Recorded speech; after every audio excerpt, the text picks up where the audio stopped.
fantasy champions? Spotlight Sports Network is excited to tell you about an amazing deal from Thrive Fantasy, your place for daily fantasy sports and esports. Right now with promo code SS Network, Thrive Fantasy will match up to $50 of your first deposit. So go to thrivefantasy.com and sign up now with promo code SS Network. That's thrivefantasy.com, promo code SS Network.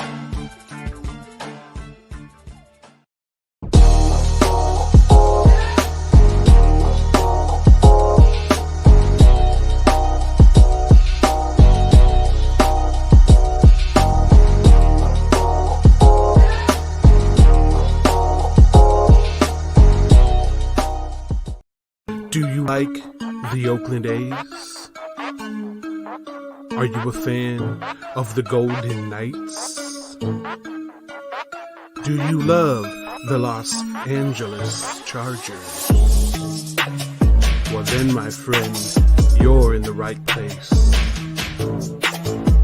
This is the Snake Sports Talk Show with your host, Jake the Snake SIlva, brought to you by the Spotlight Sports Network.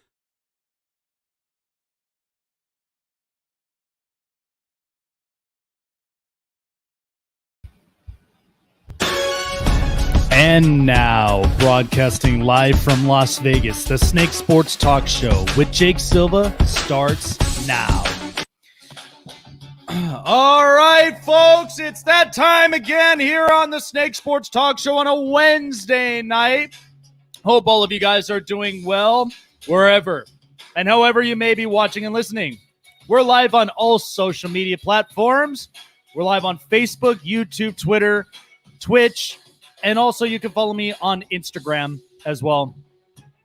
So much really to talk about. I'm so glad to be here with all of you guys, and I'm wearing my favorite t-shirt. Wearing it.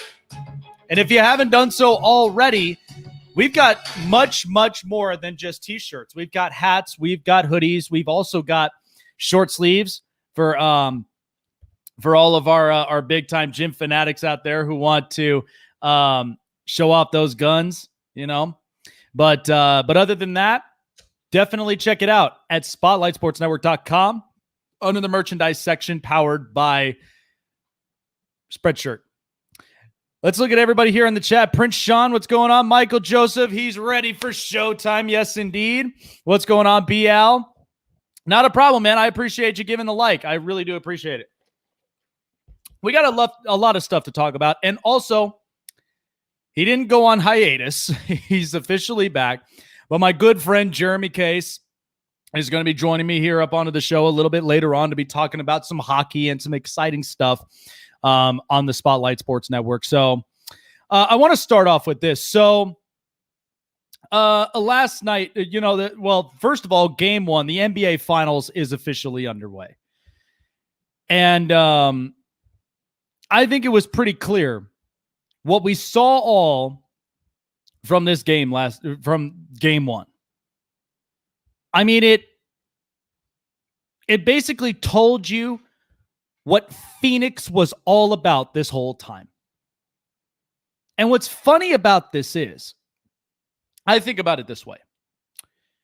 You have one particular person, whether it's a coworker or whether it's somebody, you know, you've been close to, but not a whole lot of people really do talk about them much. But when you do, they're very successful people. And they're the ones that want to get they want their voices heard. And Phoenix right now, I could tell you that in game one was the most exciting. And the Suns absolutely beat Milwaukee 118-105. Here's the difference maker for the teams. Because Milwaukee right now is in a position, and as I've said before, you know, you get to a point where once Giannis is not 110%, he's not the same. Not the same. And then, of course, you got to rely on Chris Middleton. You got to rely on the rest of the bench to now have to pick up the load. And they did do that in the two games against Atlanta. But one point that I'll basically say is this. Because Chris Paul has absolutely just become not just a one-hit wonder, but has been the guy that all it needed was just the right personnel, the right coaching, I think the right group of players to play with that makes this whole thing work. And Phoenix, I can't begin to tell you how many times they absolutely rushed Milwaukee. And what's so funny about it is that Giannis only had about 11 shots in the game. 11. Didn't even have more than enough to really carry the load for Milwaukee, and they contained him very, very well. There were only about a bunch of times that Phoenix let a few plays slip. But what's so valuable about Chris Paul that people don't realize? I mean, did you watch the shot? On the did you even see the shot from behind the wing or behind the 3-point line? And then, of course, I think there was also a foul involved, I believe, right afterward because it had to deal with something on his foot. So I thought that particular moment with Chris Paul, and he's been in the league for long enough, that, of course, calls like that, they're not going to they're not going to blow the whistle for every single call. They were going to let calls slip on by for as long as they possibly could. But really, in the end, Phoenix right now, and I'll tell you, they're hot. They are hotter than basically the weather out here in Vegas. I mean, that just tells you right then and there. And what's so fascinating yet unique about Phoenix's the way they played this thing out, because listen, I'll guarantee you by next year, you're not going to see this type of run because the Western Conference is so stacked with a lot of players. But I'll tell you, all it took was the right pieces to make this thing work. And after 16 years, game 1 was only just the beginning of it. And Chris Paul absolutely enjoyed every moment of it. Which leads me to this conversation next. Because when I think of Chris Paul, and this is what's kind of funny about this, because we look at the situation that's happening in Phoenix, it's working beautifully. I don't think anybody can dispute that or even come close to really counter-arguing what we just saw. And at least throughout this whole year. I know everybody wanted to complain about injuries. They all wanted to complain about, Ben Simmons couldn't shoot, and if LeBron and Anthony Davis were not hurt, or if Kawhi wasn't hurt and disappeared. There's all these what ifs. What about being in the specific moment? It's one team, and here's what's kind of funny. And this is a team that's really hurting amongst all of this, and we're the complete laughing stock. That's the Houston Rockets. You know what's kind of funny about this whole thing? You look at the Rockets, okay, and this was a time that after Chris Paul left the Clippers, still has respect for them. But the problem of it was with the Clippers is that they continuously listened to the wrong person. They completely listened to the wrong person. They thought, oh, Blake Griffin, he's the man. Knows how to jam him. He's doing Superman jams. He's basically in your face. And then they look at Chris Paul like, oh, well, there goes your pick and roll. No. And that's why the Clippers have been such a sorry franchise for as long as they have possibly been in Los Angeles. As I've said before, and I talked about this, that the day the Clippers win, that's not the time that they're ever taking over Los Angeles. That will never happen. You can't outweigh one championship over the 17 that the Lakers have. That's just not possible. Okay? So being ideally realistic, all it is it's just pretty much building a bridge of respect. That's all it is. And when I think about this, the Rockets got Chris Paul at one point. And they had a bunch of talent. Clint Capella, James Harden, PJ Tucker, Eric Gordon. They had a bunch of really good personnel. And I thought they actually had a decent head coach in Mike D'Antoni. And then what was so interesting, we could go back and forth about this all day. But remember, Chris Paul got injured in that game against Golden State. What was the one thing that we realized the reality of James Harden is he just cannot pull the trigger. He can't close it out. That's James Harden's open reality. So when Chris Paul went down with that injury, we all saw James Harden get exposed. That was just the way that the Rockets were. And remember, a Chris Paul injury away, they actually could have got to the finals. But in a league that there is no timetable, there's no timetable at all to winning a championship. It's either now or never. Now or never. So it's unfortunate when you think about, the world of the NBA, because there is no 5-year plan. That's not what this league is all about. This league is all about we're either winning now or we're not winning at all. And we got to have the right personnel. We got to have the right coaches. We got to have the right players. We got to have the right the front office group, all the above. And so when I look at this thing, this is where the Houston Rockets are really hurting at. Because you listened to James Harden instead of Chris Paul. And Chris Paul's in the finals. Devin Booker gets him. DeAndre Ayton gets him. Monty Williams has always been there with him for 10 years. And they're in the finals. He gets along with this group. This group listens. James Harden couldn't do that. James Harden does his own thing. Not coachable, but still manages to shoot. You could still be a lethal shooter, but yet not be a number one. You could be a lethal number two. That's all you'd clarify as. Think about the trade for Russell Westbrook. They lost Clint Capella in the deal, and we just saw Clint Capella in the Eastern Conference Final for Atlanta. A lot of potential. You lost your backboard piece. Guy that was going to give you rebounds, guys that was going to give you important second chance shots to keep you in the game. Like, that's it. And then PJ Tucker in Milwaukee. I mean, how bad does Houston got to feel about themselves? All of this could have been a championship group if you just listened, if you just stayed patient. You would have had it.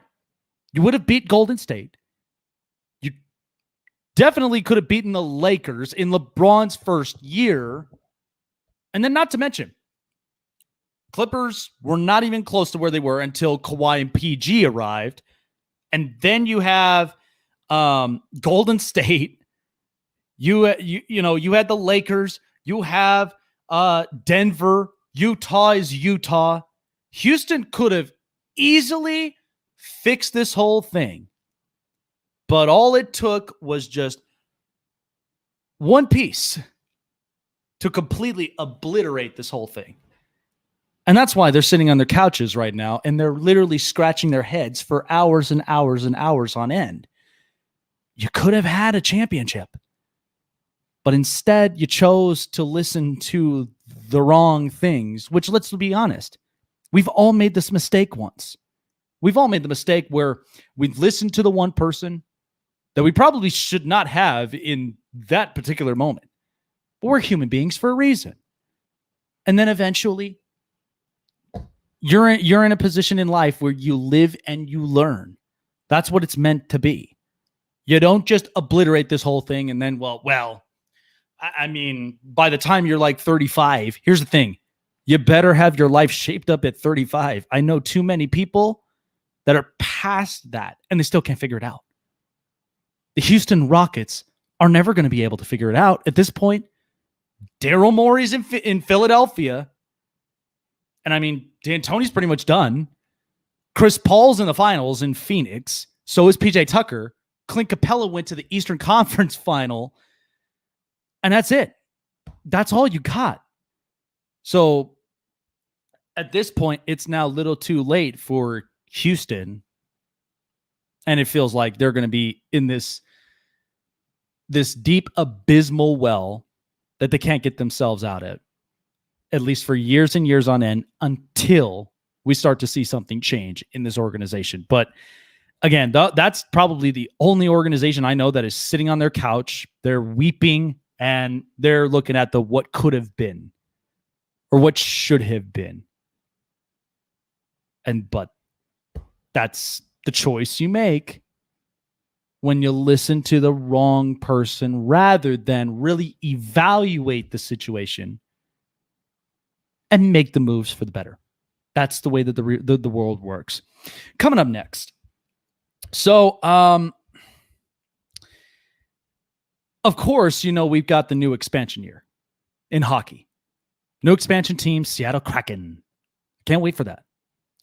But there are a few things that I think I could really point out. And I've got Jeremy Case coming on to me in the show here in just a moment to really help me break this down. And we got special news of the Spotlight Sports Network as well. All right, so for all of our fantasy gurus and geeks up out there, coast to coast, far and wide, you guys love fantasy play, and you guys also love winning cold hard cash. Well, there is a place for that. There's an online site, and there's also an app you can download through Google Play in the App Store. It's called Thrive Fantasy. Thrive Fantasy has millions upon millions of different bet lines every day. Oh, and let's not forget about those hardcore gamers out there, because there is esports betting as well. It's so simple, it's so easy. Get yourself signed up and use promo code SS Network, because when you sign up for your first time and deposit into your first $20, Thrive Fantasy, as their very wish, will match it up to $50 into your first play. You could be winning up to 15 grand in pool plays. I'm telling you guys, it reloads every day of the week, so you're not missing out on anything. What are you guys waiting for? Go online, download on the Google Play in the App Store, thrivefantasy.com, promo code SS Network. That's thrivefantasy.com, promo code SS Network. We're going to take a break, and we will be back with the very own Jeremy Case of Crossbars and Zambonis. Stay tuned.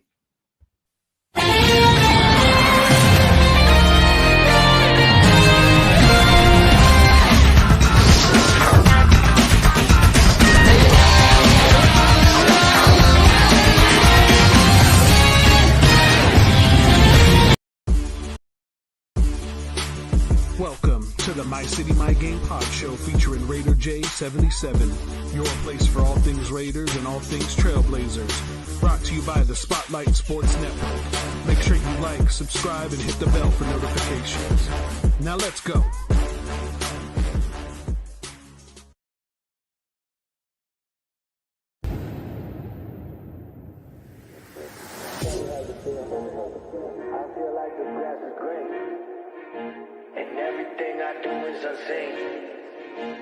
But I know that's just in my mind. I know everything is just in my mind. Do you really want to be famous? Do you really want to be a superstar? Do you really want to get dangerous? Do you even know where the groupies are? Bitches out here be- Welcome to Hammer's house.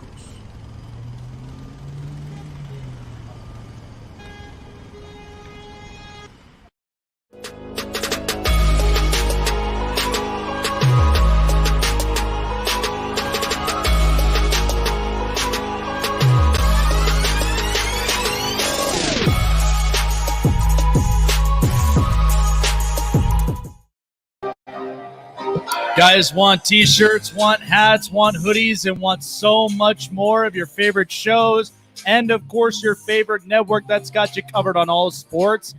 Go on to SpotlightSportsNetwork.com onto the merchandise section powered by Spreadshirt. That's where you guys can rep it up, and we got great deals every single day. So the Stanley Cup final has been, I guess at this point, looking a lot more lopsided than I think all of us could even expect. But I think we kind of already understand the situation. But one thing's for sure. I mean, Tampa's playing, first off, they're on a mission. Because first and foremost, they've got a lot of stuff they have to think about come next season. They'll still be a good team. But my only thing is $18 million over the cap. That's a lot to shred. It's a lot to shred to keep yourself within the tax threshold. Not to mention keeping your top prospects and even keeping some of the best players that you've got that you're only paying about close to between $6 to $9 million a year. And sometimes it does get a little bit brutal, but it's been really fascinating how we've been seeing Tampa over the years, because think about it this way. They at one point had Ben Bishop behind the net and they were still winning games. They were still winning games. They made it into the final, lost in the final. But then afterward, they were like, we got this young kid named Andrei Vasilevsky coming up. And they were not afraid to trade away Ben Bishop, goes to Dallas, and they were just fine with Andrei Vasilevsky. Now they're on a mission tonight to hopefully winning ring number 2, ring number 3 in general, and be back-to-back Stanley Cup champions. And it's clearly a mission for them. There's a lot that they're thinking about, and they're thinking a bunch about the future. But besides that, the next year is going to be the expansion draft, which is going to be coming up this month. And then we have the NHL draft. This next year, I think, is going to be exciting. It's going to be exciting for a lot of us. But the one person who is going to break it down, and the best one that I can think of when it comes to hockey contents via the Global Satellite Network presented by StreamYard, is our very own Jeremy Case from Crossbars and Zambonis here. I know a lot of people were kind of thinking you went a little bit hiatus, but you know what? It's good to see you back, my friend. I know it's been a long, long time, but I mean, let's just start off with this before we get into what we may see in the near future for the NHL for next year. But I've been watching this whole Stanley Cup playoffs through and through. I mean, throughout the whole beginning.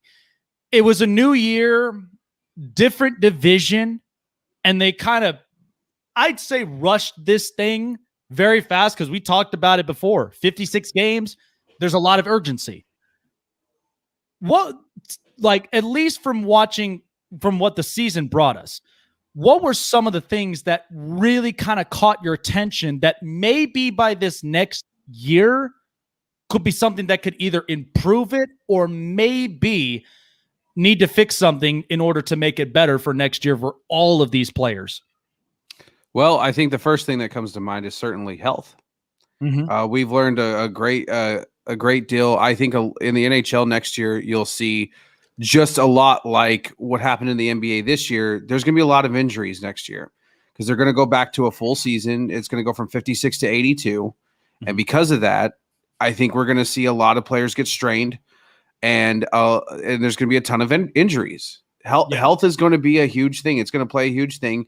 And no greater example than what's going on right now with the Tampa Bay Lightning and how they've managed to keep their team healthy and reserved right up until the playoffs.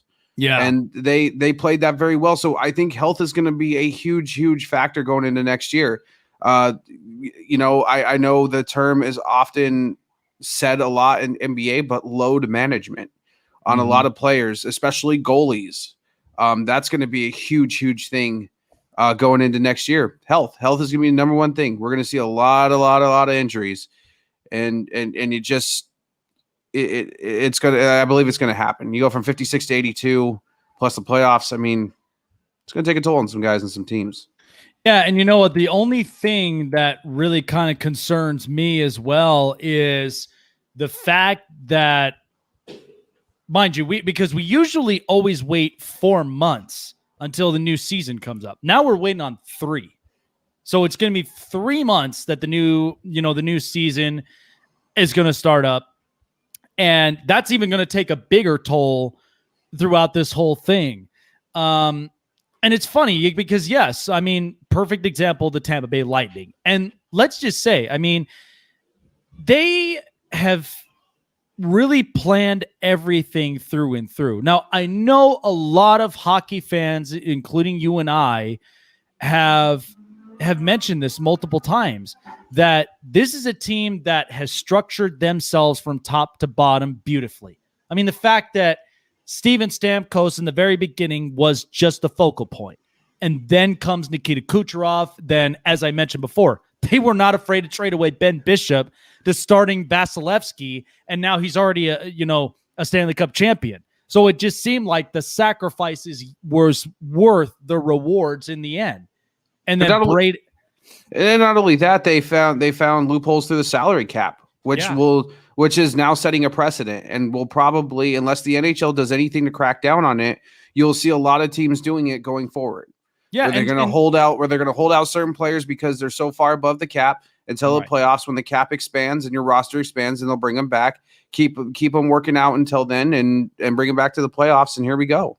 Yeah, and that's kind of my thing. That's the concern, because we know that they're $18 million over the cap, and so you're going to expect by the off season, and probably either during the expansion draft or maybe after, that you're going to see a lot of moves being made, a lot of trade moves, because I don't think they're going to get rid of majority of their core players, because that has been their focal point. That has been their targets of their franchise that they build around.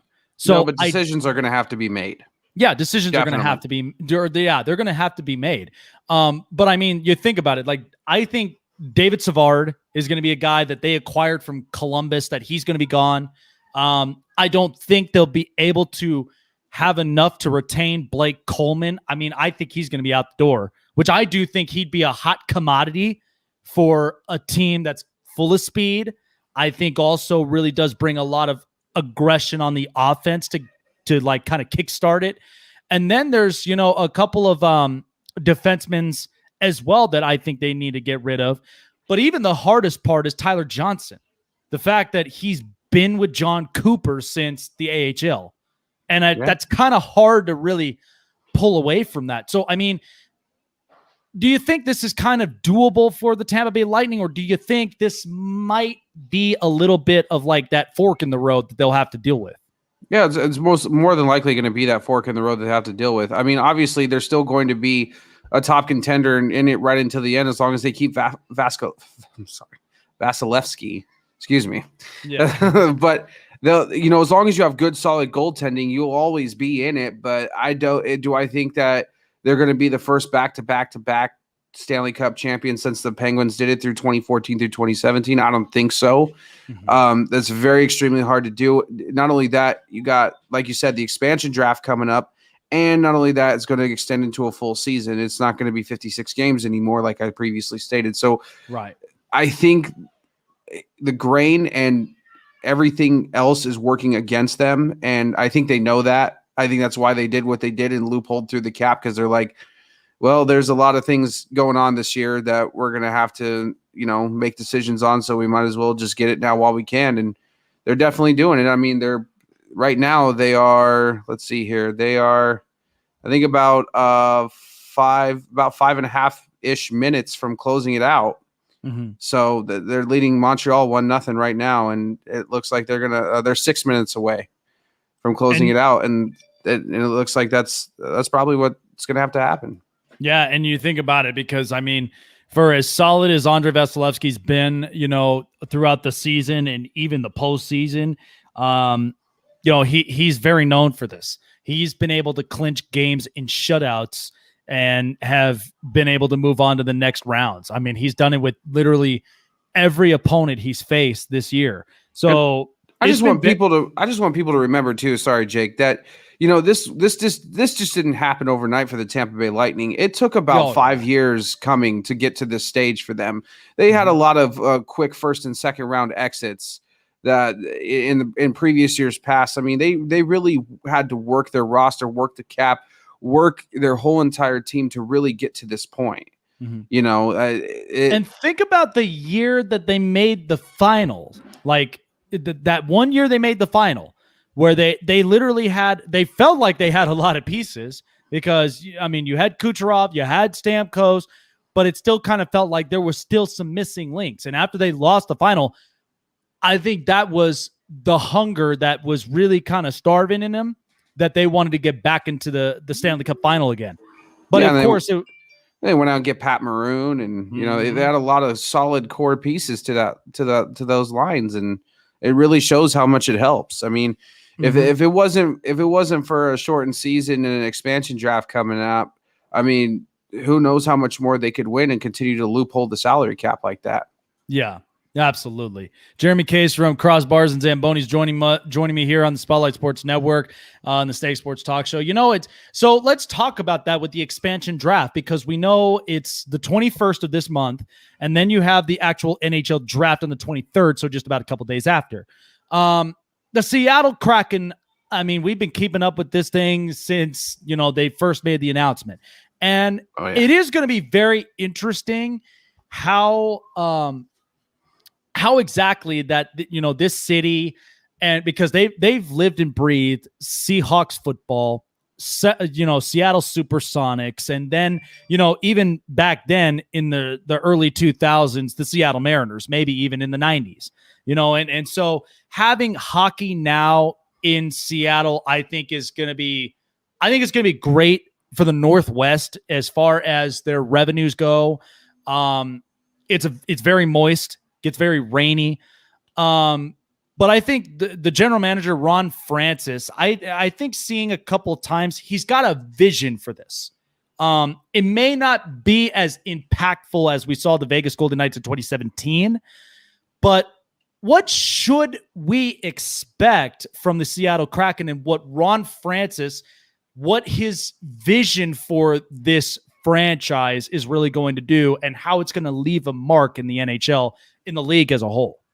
Well, as we saw in 2017 with the Knights, Ron Francis is one of those guys who does like to build from the back end forward.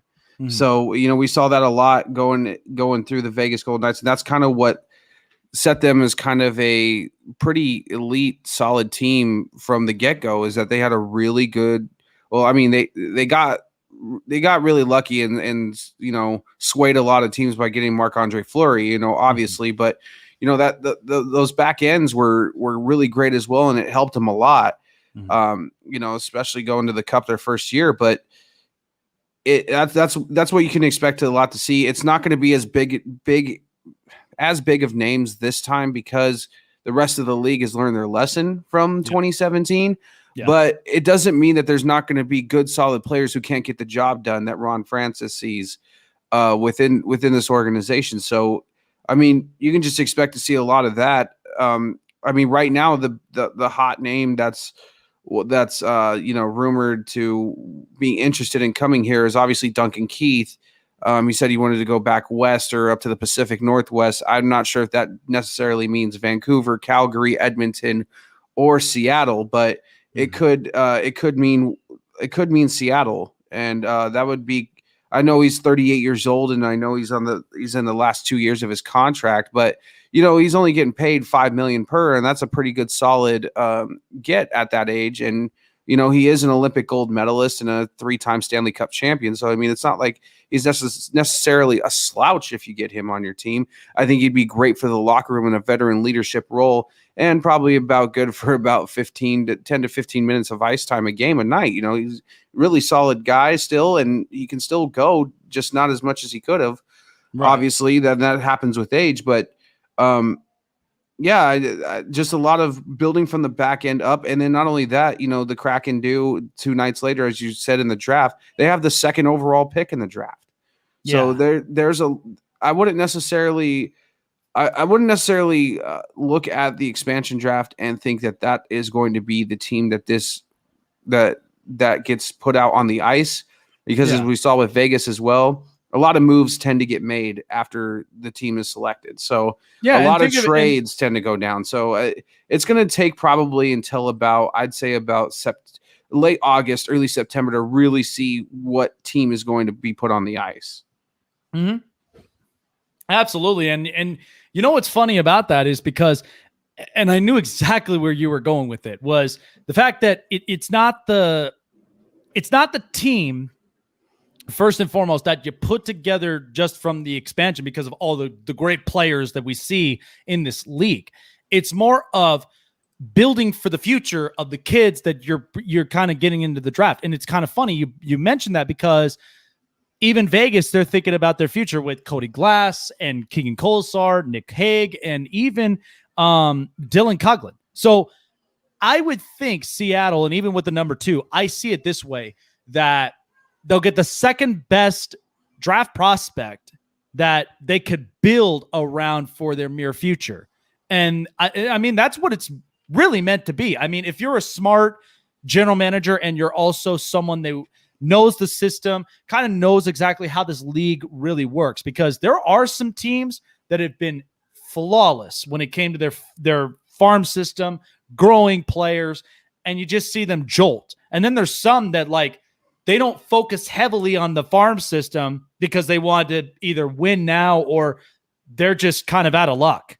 I mean, we see this with Chicago. We see this with a little bit. Well, and we did see it with Detroit at one point, but now I'm starting to see them build. Yeah, now they're on the other side of what you're saying with Steve Yzerman running it. He's definitely positioning this team to be something that is a force to be reckoned with in years to come. I mean, yeah, it's going to be very interesting, and it's hard for me right now. I mean, obviously, I'm going to be starting the show Saturday, but it's going to be hard for me to honestly put out an expansion mock draft, just because, for the simple fact that a lot of teams have not revealed their protection lists yet. That doesn't happen until 10 days from now on July 17th.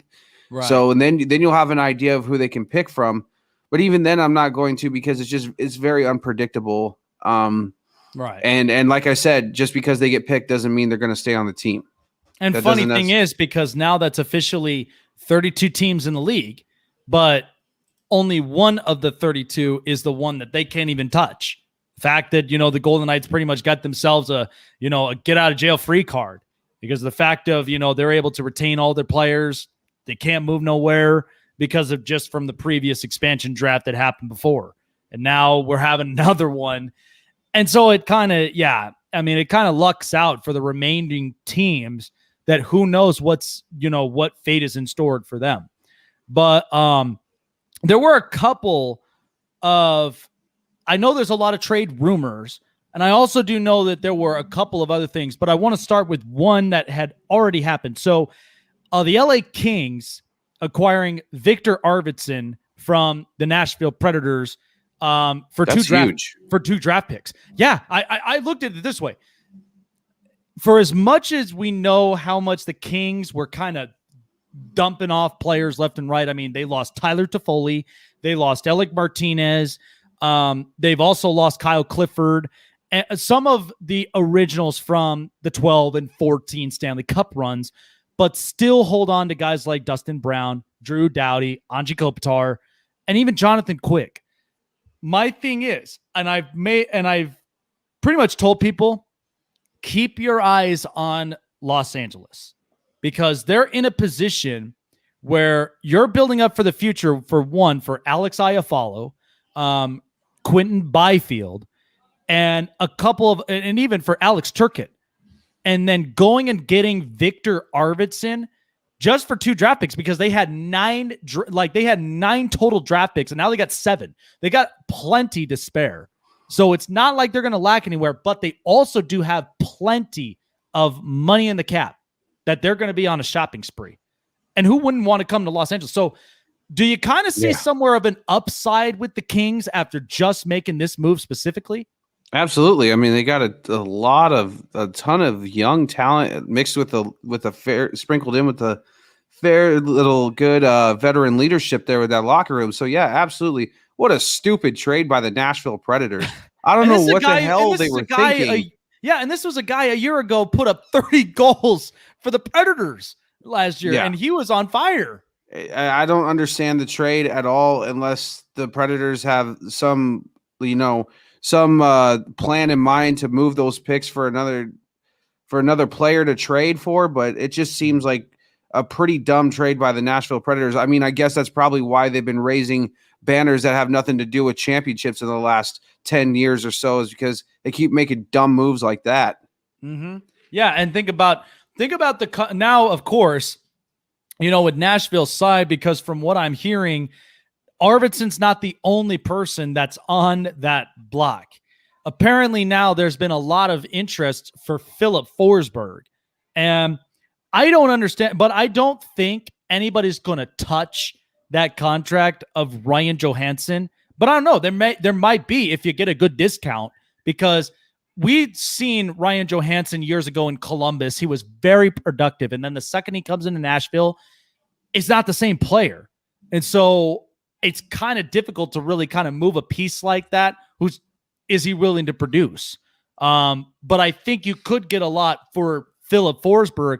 But if you're Nashville at this point, because you got Matt Duchene and the other pieces, Matthias Ekholm apparently now is on the block. So it's like, if you're Nashville, are you blowing this thing up? Because now it's like Pekka Rinne's already kind of past his prime. And now you got, you know, nothing with him anymore. Yeah. You basically got, you got Saros now behind the net. So, are they really kind of playing this thing? Like they're kind of blowing it up or kind of taking like a step back. What are your thoughts? Well, I think a lot of teams too are struggling with the fact as well is that the cap kind of bottomed out this year due to all the COVID stuff going on. So I think a lot of teams are just waiting on the cap to bump up a little bit next year because it's going to come back. It flattened out, and that has a lot to do with money and contracts and playing in to, do we pay this guy? Do we eat this contract? Just because, here in a few months, when the cap gets reannounced, you could probably get these guys on a cheap deal if it just depends on all that too. That's also a factor to come into play of it. I couldn't even tell you what Nashville's doing. Honestly, it's been quite the dumpster fire there for a minute. And for a team that at one point, like when they went to the Stanley Cup final against Pittsburgh, was one that I thought they were going to be a very scary team for the next couple years, just because of the core groups that they had. But Ryan Johansson has not produced the same.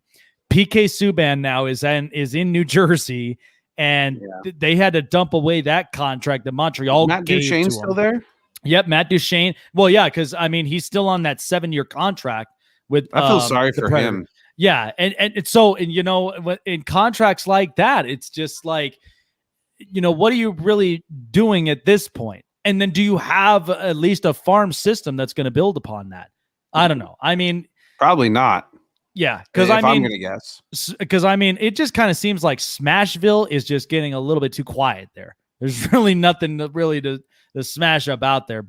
And it's sad because they have a really good fan base there, and they got a guy in Matt Duchene who really wants to win. He really cares about winning and has gotten the short end of the stick ever since he got traded away by Colorado. So it's unfortunate. I hope they can get it together because that's a really good hockey town. It's a good town in general. Probably one of the fastest growing cities in America right now. But I got my brother who lives at least a couple miles from Nashville, and he tells me that all the time. Like they live and breathe, Predators hockey. Now you're kind of seeing town here pretty soon. Oh yeah, I have a strong feeling baseball will be coming there. Yeah, I do believe so. And I truly think they should, whether it's Memphis or Nashville, however you're going to play this thing. Absolutely, I think it would be great. A quick report, because now it's official. The Tampa Bay Lightning are back-to-back champions. So they've officially won 1-0. That's it for the series. It's 4-1. Tampa Bay now can just basically celebrate this in Tampa Bay with all their home fans. And who knows what next season's going to really be in store for them once we get into the free agent market. But I do want to explain, because there have been a bunch of these trade rumors. So let's start off first off, Jack Eichel. Obviously, Buffalo is just not been the franchise that everybody they almost remind me of the Cleveland Browns, a team that's making so much noise and they feel like they're going to be the team. In the pan, right? And then all of a sudden they underachieve.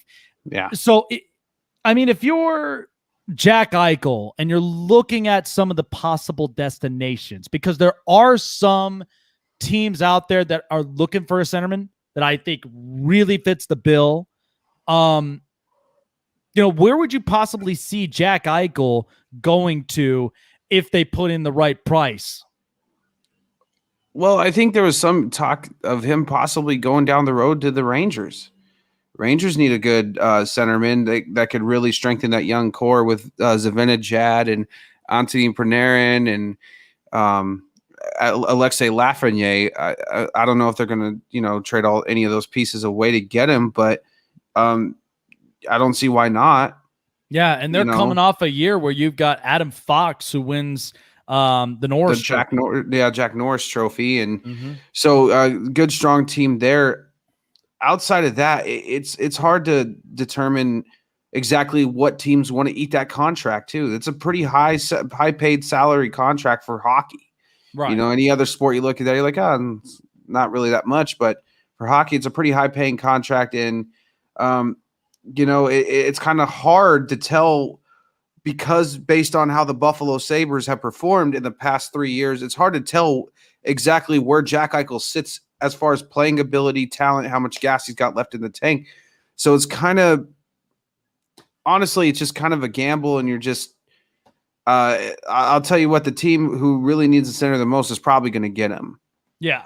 I mean, there's been a bunch of talks like, the Rangers were definitely one of them, the Golden Knights, and I think there were a few like Western Conference teams that were really looking forward to adding a centerpiece to that. But of course, like I mentioned, in the right price, I think could really add up well for them.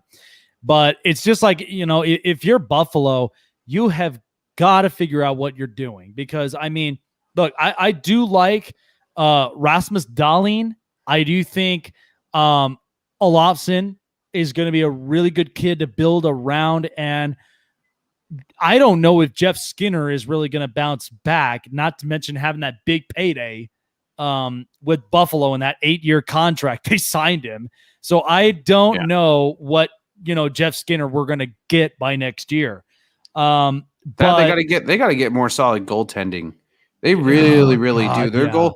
Their goaltending has absolutely betrayed them in the most closest of games they've ever been in. They really need to get way better goaltending and just shaping up that back end a little bit on that D line. And mind you, here's what's so funny about that, because even another team I could add to this list are somewhat similar to each other when it comes to goaltender issues. Because you think of Buffalo that had Robin Lehner years ago, and now you look at Robin Lehner and he looks solid. He's looked solid with the Islanders, looked solid with Chicago, looked solid with Vegas. And it's almost kind of like you're shooting yourself in the foot if you're Buffalo, because you had this guy at one point, you didn't quite build the support around him, and nobody could even stay healthy. And so it was like, you're kind of in that position. But one other team that reminds me so much of it are the Edmonton Oilers. And bringing upon this kind of thing, because that's another team I'm watching very closely, because first of all, this is again another year of disappointment, and Connor McDavid's timetable is ticking. And you think of how so is Andre Draisaitl's. Yeah, Leon Draisaitl as well. Sorry, Leon. Excuse me. And here's the funny thing: you just signed Ryan Nugent-Hopkins to an 8-year, $41 million extension deal. So my thing is, you have your first line set. It's Draisaitl, Nuge, and McDavid. That's your first line. And now there's talks about them extending Adam Larson. Why not look at the goaltender issue? Because from what I'm seeing in the free agent market, because there are two that I can point out. One, Tuukka Rask. Here's the flip side about Tuukka Rask. I'd say you could probably get 2 more good years out of him just to at least boost this team and then ship him off. Or, this is my favorite one, why not go and pursue a guy like Peter Mrazek? Because the kid is 29. Real quick, Jake, Vasilevsky just got awarded the Conn Smythe. Oh, he's the Conn Smythe of the Stanley Cup playoffs. And you know what? Well deserved. Very well deserved. I mean, the guy was an absolute wall there. And like I said, in clinching games, he's shut out every team that he's faced against. So Very well deserved. Congratulations to Andre Vasilevsky. I understand the needing of Marc-Andre Fleury getting the Vezina, but Vasilevsky should have won it, in my opinion. Yeah. I'm just because what a hell of a year. He put that team on his back 2 years in a row, shortened schedule or not. It's hard to win back-to-back cups. Right. Oh, no, absolutely. But you know what's funny about this is because think about it this way. I mean, Fleury's been in the league for 16 years. He had never ever won like a really he's won everything but a Vezina. He's won everything but a Vezina. Yeah, I understand that. You know, there's kind of that seniority in hockey. You know, to cement somebody's legacy as a Hall of Famer. I understand that completely, but I thought of this was like Marc-Andre Fleury, in my honest opinion, didn't even have half the year that Andre Vasilevsky had. That's true. The last 2 years, quite honestly. I mean. Well, here was what was funny about that, because this reminds me of the trade for Robin Lehner, because last year, I mean, Fleury kind of he just basically took a dud in last year, revives himself back up this year, at least a little better. I don't think to the level of like what Vasilevsky's been doing, but I do think that with the adjustment that he's made. And because you're thinking about Robin Lehner's injury and how that they were really kind of panning this thing out, because of course they're going to be thinking about their future with Thompson, the young kid from the Henderson Silver Knights, who had an immaculate year, was also looked at as one of the top goaltenders in the minor leagues.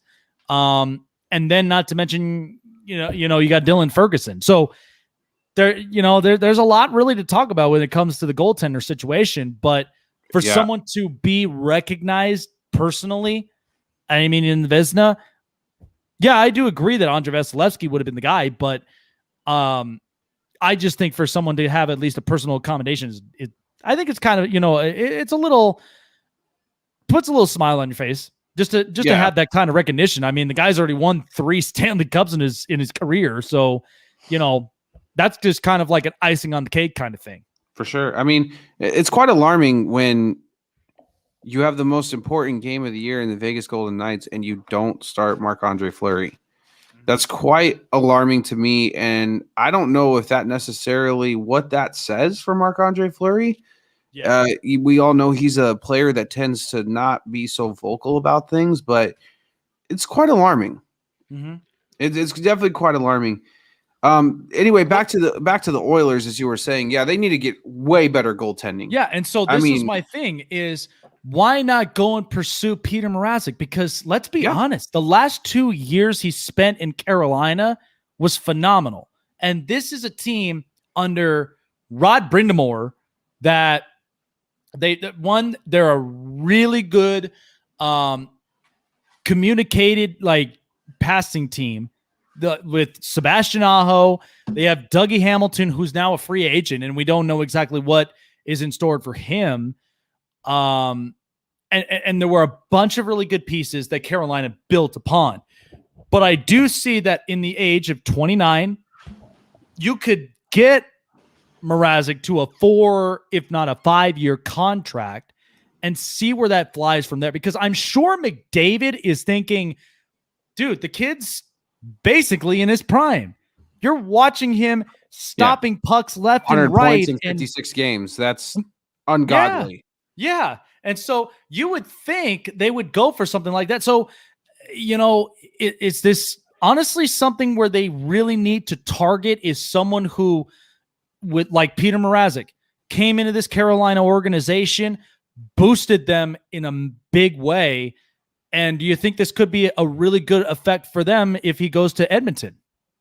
Yeah, I mean, it's potentially a good fit for him. I mean, they better not do they better not screw this up again like they did it with Gretzky. You know what I mean? Another guy in his prime. I mean, at least with Gretzky, they won some cups before he bounced, but this is a hockey tragedy. Like, how does this kid has 100 points in 56 games? That's extremely hard to do. It hasn't been done since the Gretzky days. Like, right. You need to do everything you can and pull out all the stops that you can to make sure that this kid gets at least a Stanley Cup. If not, he should have 2 or 3 to his name. given the amount of effort he's shown in his whole entire career. You know, I've been extremely disappointed and pissed off at the Edmonton Oilers. They have done a huge disservice to not only Connor McDavid, but as you said, Leon Draisaitl, to not reward those guys for repeatedly busting their ass year after year, winning awards after awards after awards. Arguably the best duo in hockey going in the last 3+ years.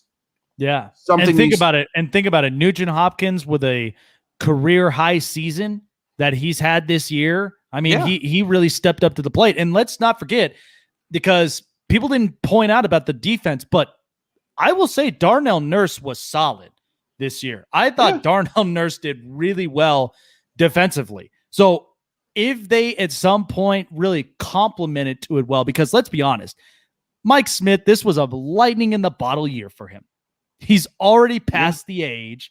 He's already kind of past the prime. It's over with. And not only that, McDavid wins the MVP. You know, Draisaitl has another one of his high career years, and then not only that, Nugent Hopkins has a career high. All that to be bounced in the first round, and not just bounced, but swept out of the first round. It's crazy. It's good. That's God. The most embarrassing thing, and especially when it comes to the Winnipeg Jets. We know that they had a lot of things that were going on in that organization, but I know what I'm getting out of Connor Hellebuck. I know what I'm getting out of Mark Scheifele and, the rest of the group, even Kyle Connor. So I know that there were elite shooters, but come on, get real. You're basically getting beat out by guys like Adam Lowry or Nikolai Ehlers. It's like, that's just shouldn't be happening. Right. That's like the worst taste, in your mouth if you're Edmonton. And so it's like, it's almost as if they just get themselves a participation trophy and then that was it. They don't really shoot for the real thing. So that's one team that I truly have my eyes on because, Connor McDavid, I think of it, you'll never come across a generational talent like his again. I think about this all around sports. How we felt about LeBron James. The fact that he comes in, Cleveland does not give him the pieces he needs to win a finals until later. And now in baseball, you see it with Shohei Otani. And Mike Trout. That's the word. This is why I've always compared the Oilers to the Angels, because they make a lot of noise. They could go and get all these pieces and make people believe and think we actually have a chance this year, when really it's your goaltending, it's your pitching that's been lacking the most over the years. You know what I mean? And that's why I've always compared them like that. It's a disservice to everybody.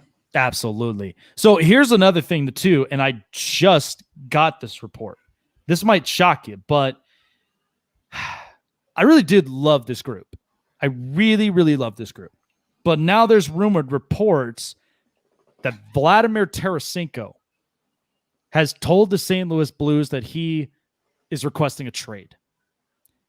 Tarasenko was sidelined for a long time because of an injury. Yeah. But you're also talking about a guy outside of Alex Pietrangelo who moved on, went to the Golden Knights for 7 years after winning a Stanley Cup. Pat Maroon goes to Tampa. Now he's got three in the last 3 years. Yeah, in the last 3 years, he's been on a winning streak with Stanley Cups. And then now you have Vladimir Tarasenko, who I think was the second face of that franchise. And let's not forget the unfortunate situation that happened with Jay Bouwmeester.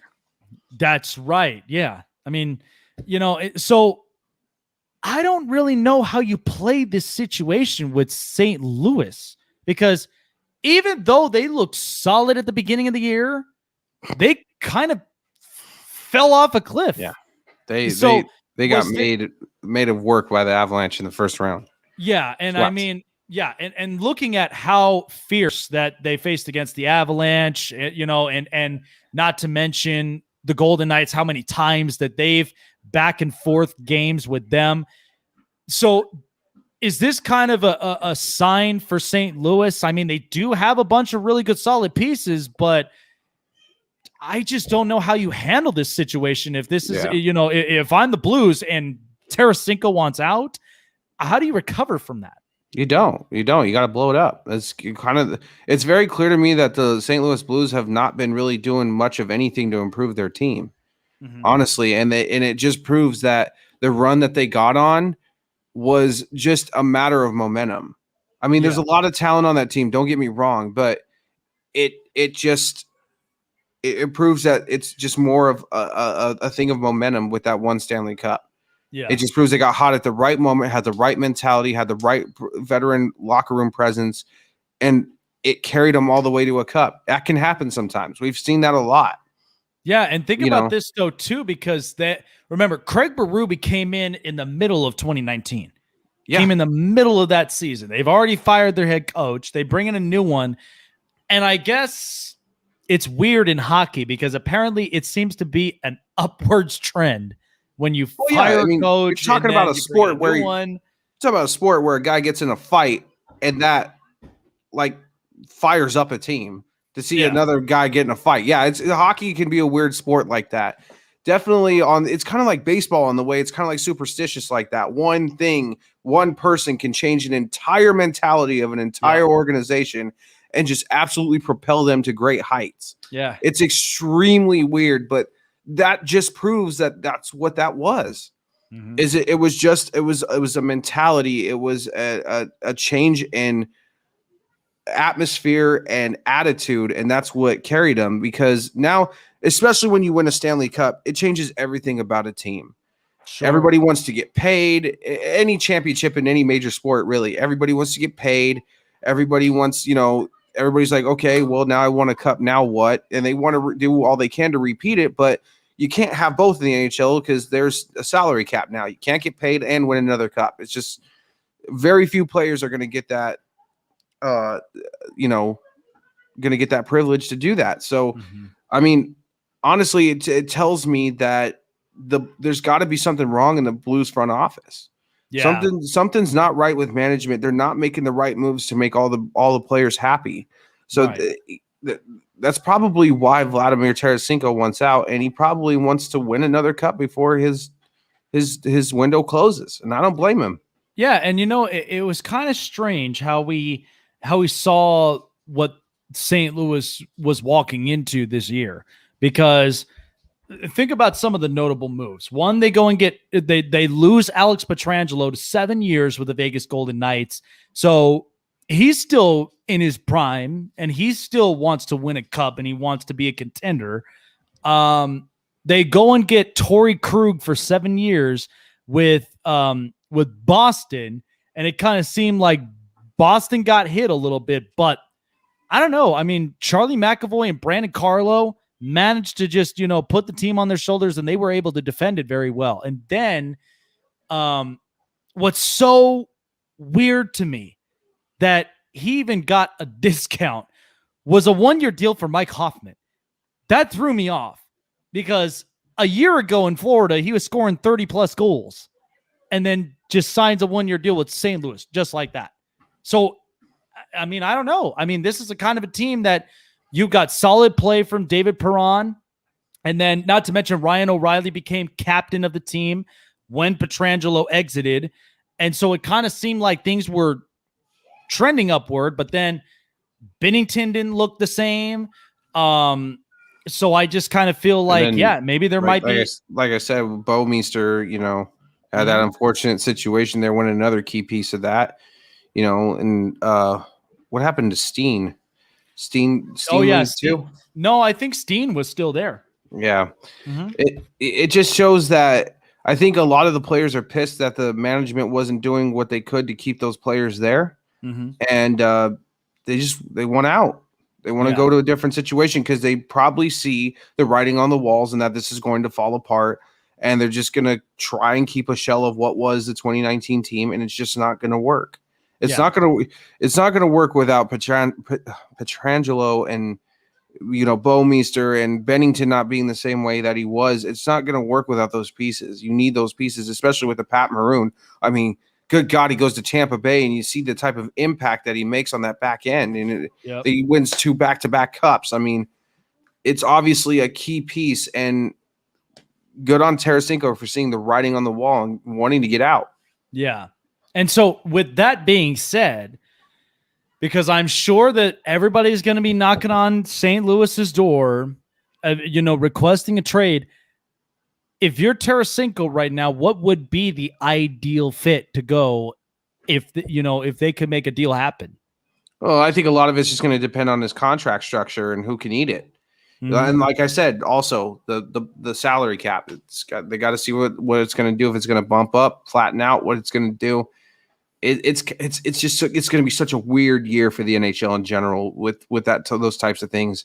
It's going to be so weird. It's going to be super unprecedented. It's hard to tell. It's hard to predict anything. Honestly, even this is probably going to be one of the first years that I'm not going to give a Stanley Cup prediction for next year, because probably it's going to be a lot like the NBA, and it's just going to be the team, whoever stays the healthiest is probably going to win it. It's the team you think is going to win it is not even going to be close. Just like how I predicted before the beginning of this year that the Dallas Stars were not even going to make the playoffs. Yeah, because they had 2 weeks off completely because of COVID. Their team got, and then I was like, they're going to cram too many games. It's going to be overwhelming for them. It's going to be overwhelming for them, and it proved to be so. They didn't even make the playoffs this year. Mm-hmm. It's going to be one of the most unpredictable years, especially with the Kraken coming in, taking the expansion draft. It's going to be a weird year. It's going to be. We're probably never going to see one again like it. Quite honestly, I agree. I mean, it's going to be quite a unique year. 3 months they got to prepare for this thing rather than the regular 4. That's probably only going to compound the injury problem. Right. And that's why I just kind of feel like now that Tampa's won it, you might have at least a slight break before we get into October. But, I mean, we'll just have to see what free agency gives us. The expansion draft, the NHL draft, and but here's one thing I'd like to say though too, because now there's obviously the festivities are back. You got the Heritage Game, you've got the Stadium Series, and then you've also got the Winter Classic. Yep. And also Las Vegas now being home to the NHL All-Star Game, which I'm like. I mean, for me, living here in Vegas is such an exciting thing, because even though that they've been on the map since 2017, this is official. Now you have an all-star game here. And I mean, this is kind of a big time revenue, for the city of Las Vegas itself. But maybe I just kind of feel like maybe this was a plan in NHL's idea to overcome the deficits they lost just this past year. Well, absolutely, because the NHL is one of those organizations that relies on a lot of people coming through the front door for the revenue. Mm-hmm. They don't get as big. I mean, they did luck out and get a pretty big television deal now merging with ESPN going into this following year. Now ESPN's back. But typically, they don't get the big television deals like the NFL and the NBA do. They don't get that. So a lot of their revenue becomes between two things: sponsorships and ticket revenue. Yeah, and not to mention too, look at some of the sponsors we saw on the decals of the helmets. Yeah. I mean, they had to get all those sponsorships just to make the money back that they lost. And it wasn't even. It still affected the cap. It still put the cap under and. All the divisions were sponsored. There were sponsorships everywhere. But yeah, I mean, obviously it's going to be a huge money grab for the NHL because it's in one of the biggest entertainment capitals of the world, really, in Las Vegas. So, I mean, yeah, it's going to be really, really interesting to see how that pans out. I mean, we see it with the NBA when they did it. What year was that? 2008? Yeah. 2009. They went to Las Vegas for the All-Star Game. Yep. I mean, it's not really a surprise, that Las Vegas is going to be a 4-sport town. Mm-hmm. It's not going to be long before the Oakland A's end up packing up and moving over there. And, they eventually, the NBA is making moves to expand. Las Vegas is probably going to be one of those. Up here in Seattle is probably going to be the other one, and that's probably going to be it. Yeah, I mean, I couldn't agree more. I feel like that's exactly the trend that they're going for. And, we'll see how it just pans out in the end, because I mean, you look at the city itself, and then not to mention, you're dealing with, county commissions, and you're dealing with the governor as well. And just kind of how they pan this whole thing out, because all of it is just going to come down to financials, revenues, sponsorships, and whatnot. And it's kind of funny, because I'm sure you've remembered this for years, but how many like other channels that we could have possibly gone to catch a hockey game, whether it was NBC, it was NBCSN, NBCSN, NBC, USA Network, TSN. I mean, Hockey Night in Canada. I mean, good God, I think it was like at one point, it wasn't on Speed, but it was on like Versus. God, it was on Versus. Which became NBCSN. Right. Ultimately. And yeah, like we've seen this expand so many times, but now, striking this deal with Turner Sports and ESPN. I mean, this is going to be interesting. Huge. This is going to be huge. And it's a good thing for the NHL. It's been a down year, but it's also been a huge year. It's such weird times, man. I feel like sometimes we're living in the Twilight Zone or something. It's so weird. It's like, is this really happening? And you could say that both positively and negatively too. It just, it's so weird. Definitely unprecedented time in sports. I think that word unprecedented has been overused during this whole entire pandemic, but pretty much it's crazy. It's definitely a moment in time where we're going to look back at history and say, man, wow, that was crazy. Yeah. Oh, absolutely. So let's focus in real quick before we wrap things up. The Colorado Avalanche, they stepped into this thing as Stanley Cup favorites, and they went and got a bunch of pieces. Brandon Saad. They still managed to keep at least a lot of real good core guys. Nazem Kadri. They added it. We watched Cale Makar be Jonathan Taves. Yeah, and Jonathan Taves. Or Devin Taves. Devin Taves, excuse me. Yeah, Devin Taves. Taves is selling like Chicago Blackhawks. Oh, man, like big time grab out of the Islanders. Right now, from what we're seeing, Philip Grubauer is getting a lot of phone calls from a lot of people. Gabriel Landeskog right now appears to be up onto the map. I mean, this supposedly was going to be a make it or break it year for Colorado. So after being knocked out of the second round, what now has to be the focal point for the Avs to really be able to get over that hump and maybe potentially make that run? They got to get stronger on their back end. They got to get tougher. They got to get more physical. I mean, it's just that simple. That was kind of the one glaring downfall to this team, is that they couldn't be physical. Yeah. They couldn't. They were all finesse and not physical enough. They got outworked and out-hit constantly. Vegas was just absolutely giving it to them in the back end of that series. Yeah. Colorado got one good game and then got lucky in game two. From about the second period of game two till when it closed in game six, the Vegas Knights absolutely obliterated the Colorado Avalanche. Yeah. On a physicality standpoint. And it's kind of funny, because this was such a team that was fast. Like anytime I watch Nathan McKinnon with skill. And anytime I watch Nathan McKinnon with the puck on his stick, I'm just like, oh God, he's literally going to attack the net. He's going to start basically puncturing this damn thing, until he gets a goal through. So it's like they limited the speed out of him. They squeezed the pucks out. I know that there was a lot of talks between, the Nazem Kadri thing, but not to mention Ryan Graves. I mean, the two big-time costly turnovers.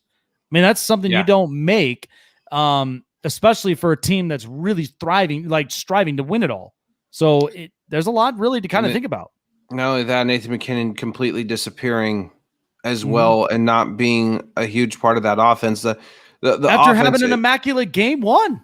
Yeah, Nathan McKinnon the offense is supposed to run through him when it comes to the Colorado Avalanche, and it did not at all. And it was just like, it's like they fell apart completely, almost to the fundamental basics of hockey. Couldn't pass, couldn't keep the puck on their stick, couldn't get it past center ice.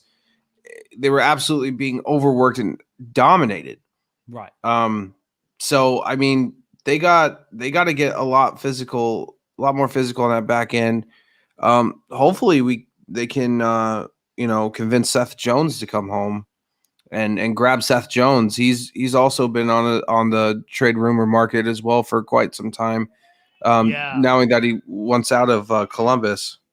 But the other thing of it is too, and it's kind of interesting, and I'm glad you brought it up, but Seth Jones, I mean, he's a remarkable defenseman. I think him and even Zach Werenski. I mean, Zach Werenski was unfortunate because of the injury he suffered last year. But Seth Jones, very valuable. I think is a guy that really sparks up the possibilities of obviously getting the offense going, for one, with his puck passing skill, not to mention the ability to sit back and just grip and rip the puck like right up onto the back ends. I mean, you put him on a specific team that's lacking defense or maybe looking to really upgrade to give him a bigger boost. I mean, there's so many possibilities you could think of with Seth Jones and how big his market is. Absolutely. I mean, if you remember correctly, the Avalanche, it was going to be between him and McKinnon. Yeah. When they had that first round, that number 1 overall pick, and we ended up taking McKinnon. But I think if Joe Sakic plays his cards right, we can end up having both. Yeah, I mean, that's a possibility. I mean, but of course, too, I mean, you think about you think so much of the build that the Avalanche had done. I mean, Kel McCarr was by far the best build from the farm system that you could look at. Now his contract's up. Yeah, and now you got to kind of think about, all right, how are we going to play this out with him? Decisions are going to have to be made for them too. Yeah. Difficult decisions. I just feel like I don't think they'll retain Ryan Graves. I do not believe they're going to. I don't either. Him. I think they'll lose him to Seattle. I think Seattle will draft him and pick him up, and he'll be gone. Yeah, I agree.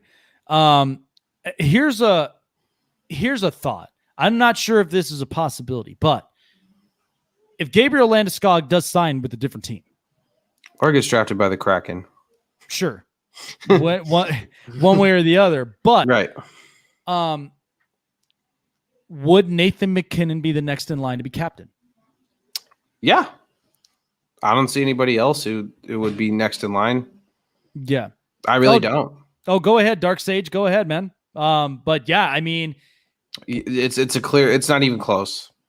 And there's nobody else that's even close to the ability to Nathan McKinnon to be the captain of that team. Yeah, and you could not really ask much. You can't really ask much out of Mikko Rantanen, who's only just building himself up for his absolute best. But especially Cale Makar, who hasn't even played a full season's worth of games in the NHL. Right. He's only played like 50, 60 games total in his career. So I mean, it's by far going to be Nathan McKinnon. Like you said, also Grubauer, they gotta make a decision at goal. It's kind of weird because it's like, I don't think Grubauer was necessarily bad, but he definitely wasn't good. So it's like you're kind of in goalie limbo there. You're like, do you stay with Grubauer and hope that he gets better? Because for every argument that you can make that, he had bad bounces or didn't really, didn't really position himself right in the net. You could also make the argument that, hey, he's been to a Stanley Cup before. Right. It's kind of, it's just like, you're in this weird middle stage with a goalie and, not necessarily have like the greatest backup options either. And so you got to, I don't know. That's another big decision they're gonna have to make moving forward. Joe Sakic's gonna have to do some real soul searching this offseason and see what he can come up with. I don't think he's ever gonna steer us in the wrong direction, given the fact that look what he's built already. But right. Which happy birthday to Joe Sakic. It is also his birthday today. Oh yeah. God, I can only remember how good that group was with him and Patrick Waugh. Peter Forsberg, at like Rob Blake, all those guys. Yeah. I mean, you can only imagine how that cup winning team was. I mean, that was a team that was literally trying to get over the hump several times until it, because you think about some of the teams that were around in that era that were they were tough. The Red Wings, the Sharks, even the New Jersey Devils took it to 7 games, Yeah, and it was funny because you think of like Marty Brodeur, Dominic Hasek, and Patrick Waugh. I mean, those are by far my best 3. I mean, that's my best 3 right there, because it's funny when you think of Dominic Hasek because of how solid of a goaltender he was. 1 second. Dark Age, I'll give you a one-word answer. Steroids. That's why. Yeah. Steroids. Yeah. Promise you. Mm-hmm. Steroids. Yeah.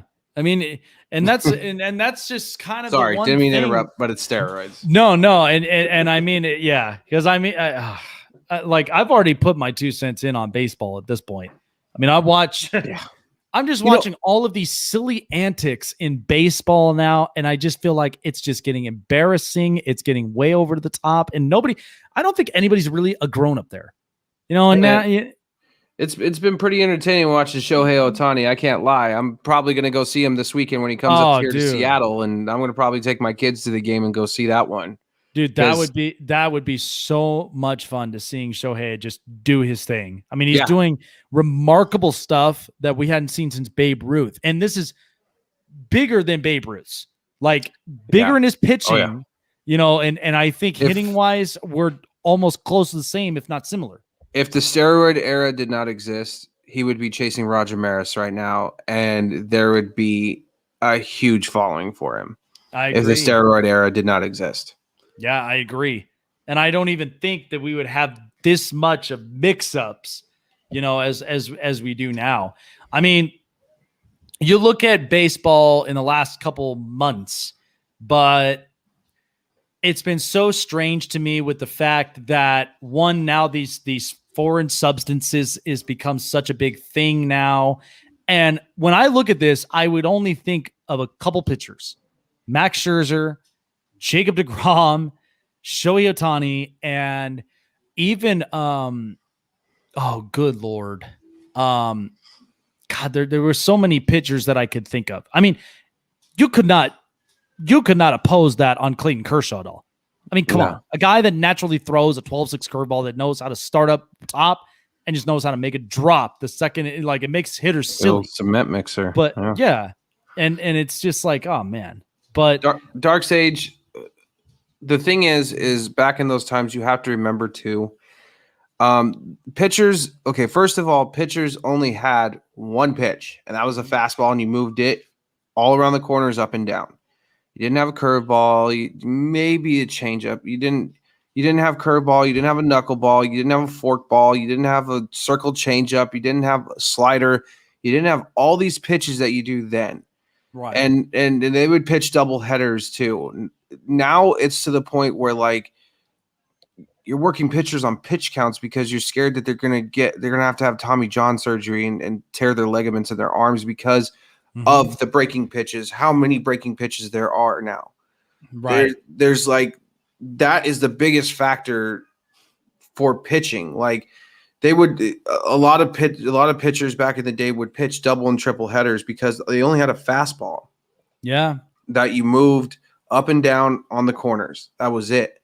That was the only pitch they had. But now, I mean, go try and throw a curveball, a changeup, and a slider, and tell me how your arm feels as hard as you can.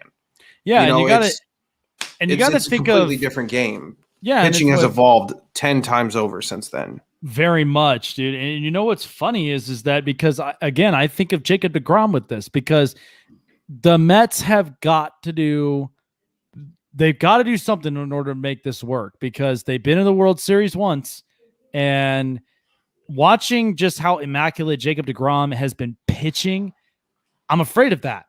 I'm afraid of the fact to see that firsthand. Does he have the lowest ERA right now? Yeah, the lowest ERA in baseball. Yeah.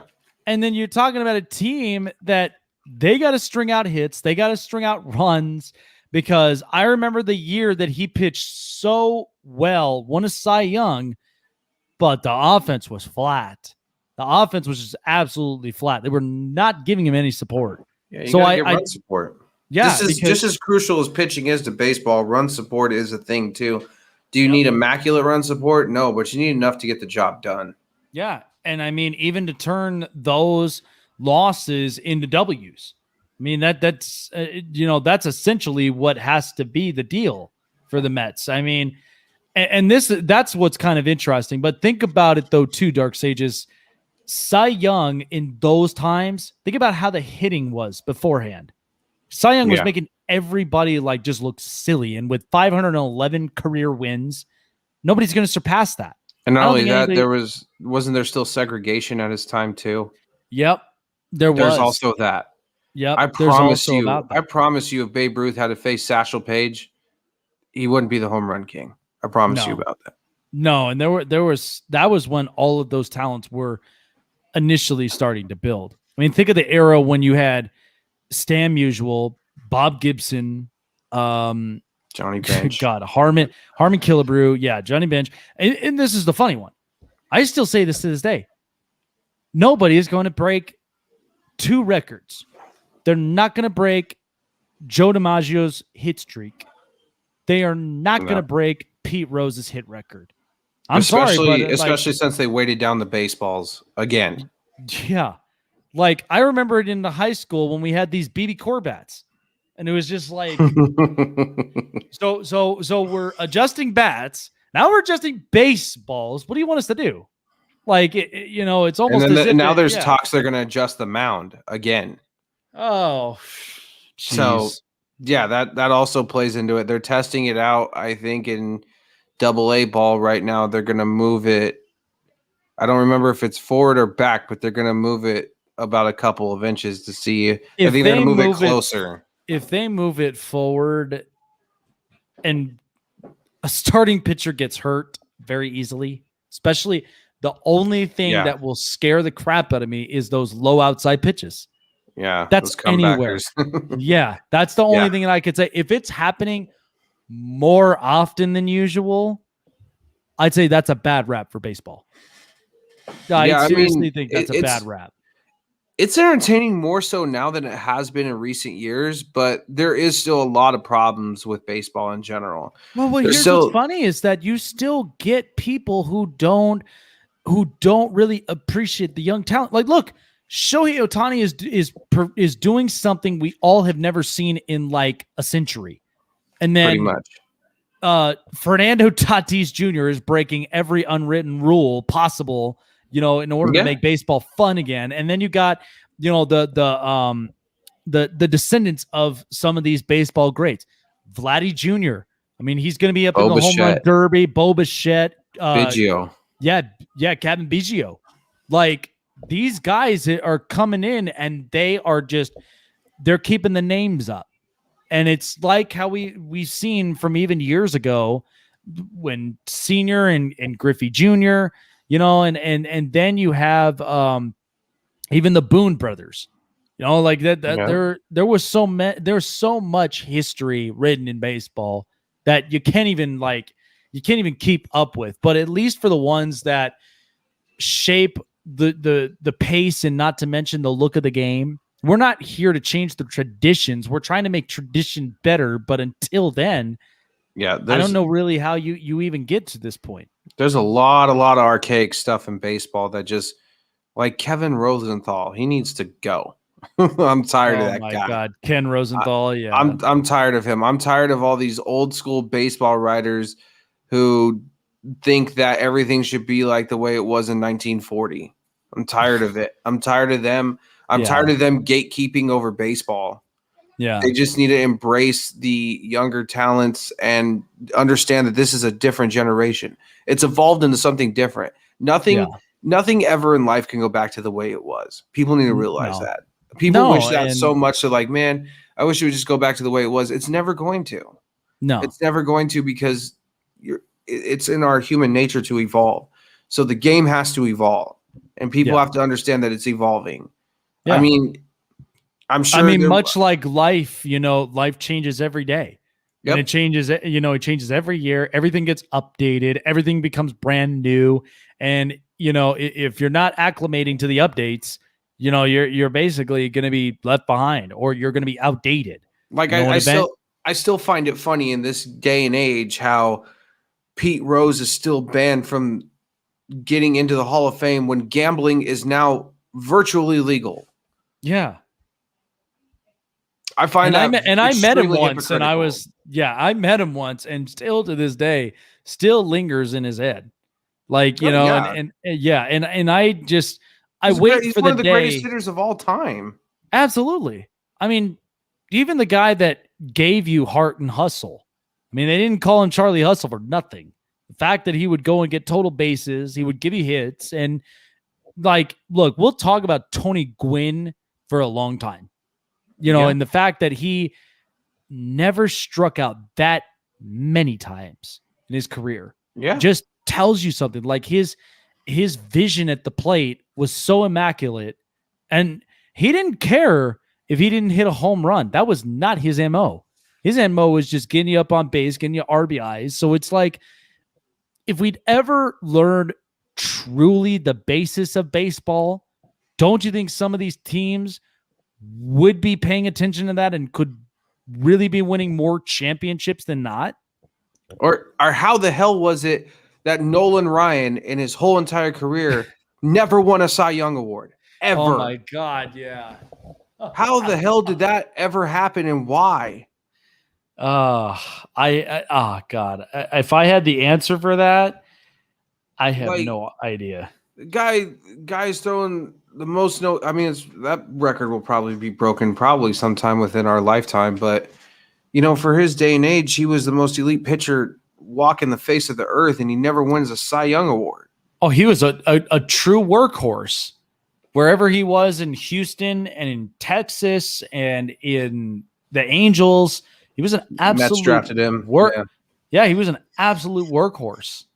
And I never understood that either. I mean, you'd pitch him till he was basically done.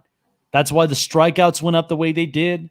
That's why even, the amount of innings pitched went up the way they did. But, you never know in this day and age.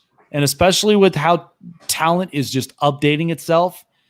Like, I'd love to see the positive direction for baseball, but constant pullback. It's like, just, you're basically, you're living with strings attached, and you're constantly getting this pullback from some of the older traditional. And they're kind of like the NCAA in a way. It's like they can't make up their mind whether they want to discipline this or discipline that, or step in with this or lay back with that. They're so, hot and cold about those types of things. Yeah, and here's what's funny about that is that now it gives the players the opportunities to get sponsorships, get endorsements now, and they make money out of it. So that's going to change. And like, that's going to change really the athletics portion of it for college sports, because you think of basketball, like for one, NBA never, ever appreciates the talents that college basketball gives.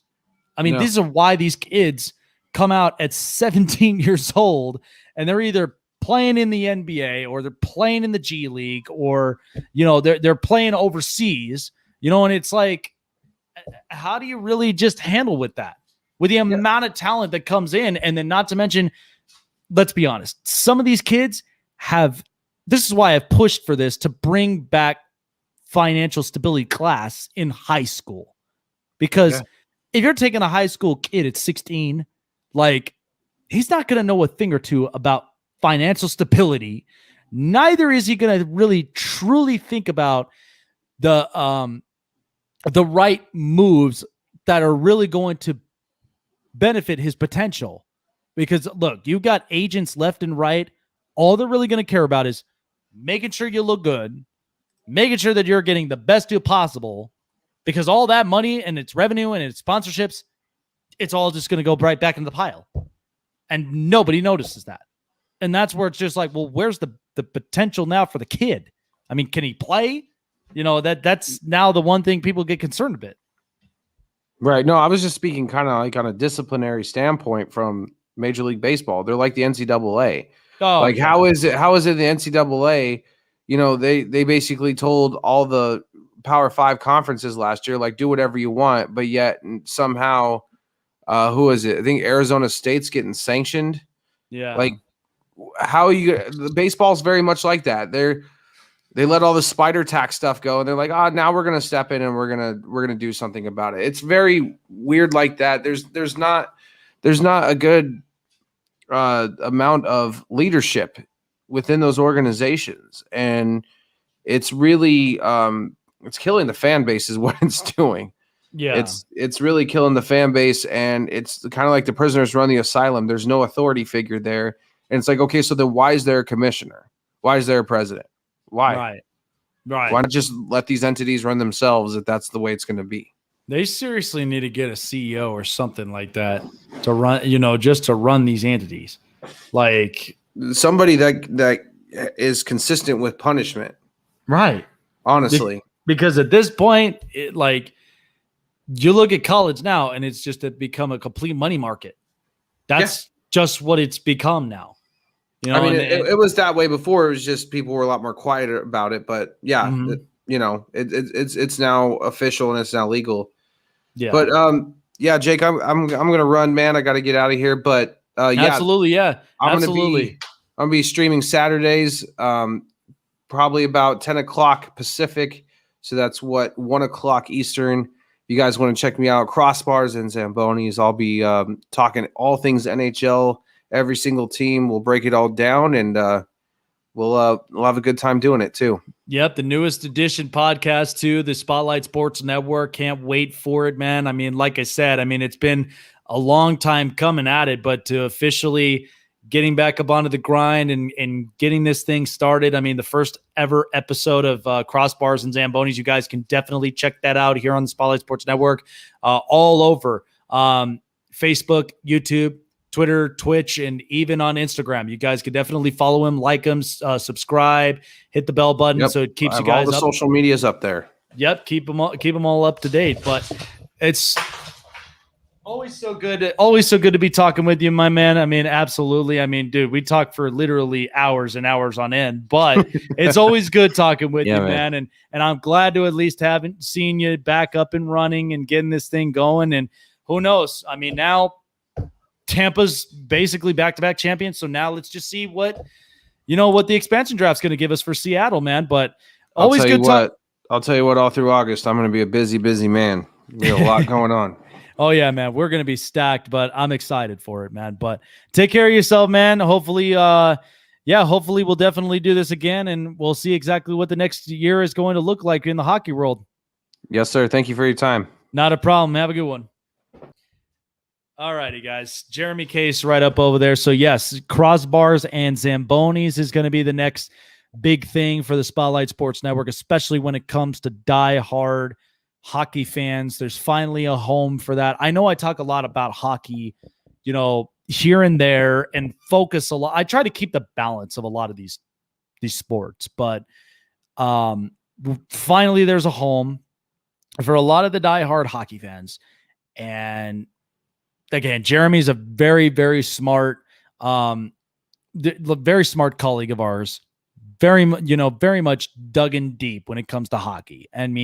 Knows exactly all the plays, all the moves, and everything you need to know about hockey. He teaches me a thing or two, and there's really a lot more that you could really just kind of get yourself dug into, learn at least a little bit more of the ins and outs of the game and what seems to be going on in the hockey world. So Crossbars and Zambonis, that's where you can subscribe, hit the bell button, and even follow on all social media platforms. It's all there on the Spotlight Sports Network. Very excited for the first ever episode to launch. I think it's going to be another big time boost for the network as a whole. So I can't wait for that to come up. But first and foremost, guys, thank you so much for joining me here on the Snake Sports Talk Show. I know it was just, a long time, but we got through a lot of things. We got through a lot more of hockey. We even got through, the NBA and, just the thoughts of what we're looking at. Because I really do think that the hot hand is on Phoenix's side. Milwaukee's such a good team, but I know what I'm getting out of Chris Middleton. I know what I'm getting out of Giannis. And it's like third best, Brook Lopez. Like, even though there's some good talent up onto the team, but I just think the way this year shaped, the intensity, the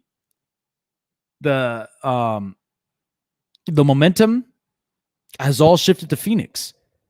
The second the Lakers got taken out, that was their goal. That's what really shaped up for the Phoenix Suns. And you can't blame them. I think throughout this whole thing, it's worked out beautifully in their favor. And I think this is where I'm like, I look at them right now, and my prediction of it was to be Suns in 6. You know, they could strive to maybe go 5, but let's just see what the rest of the series is going to give us, because we got game 2 tomorrow. And so it's going to be a lot of fun. Can't wait to see exactly what may happen. But I'm all about Chris Paul winning a championship. I truly am. I just think that the second he wins a championship, he'll be a first ballot Hall of Famer. It's without a doubt. I think he'd be a first ballot Hall of Famer, a guy that I think is probably going to go down as one of the top great point guards that have played in this league, and in the game as a whole. So it's going to be exciting stuff. It's going to be really exciting stuff. Can't wait for it. All right, guys, have a good night. Appreciate all of you guys jumping on here on the Spotlight Sports Network on the Snake Sports Talk Show. That's going to wrap it up here for me tonight, but we will see you on the next episode of the Snake. Have a great night. Stay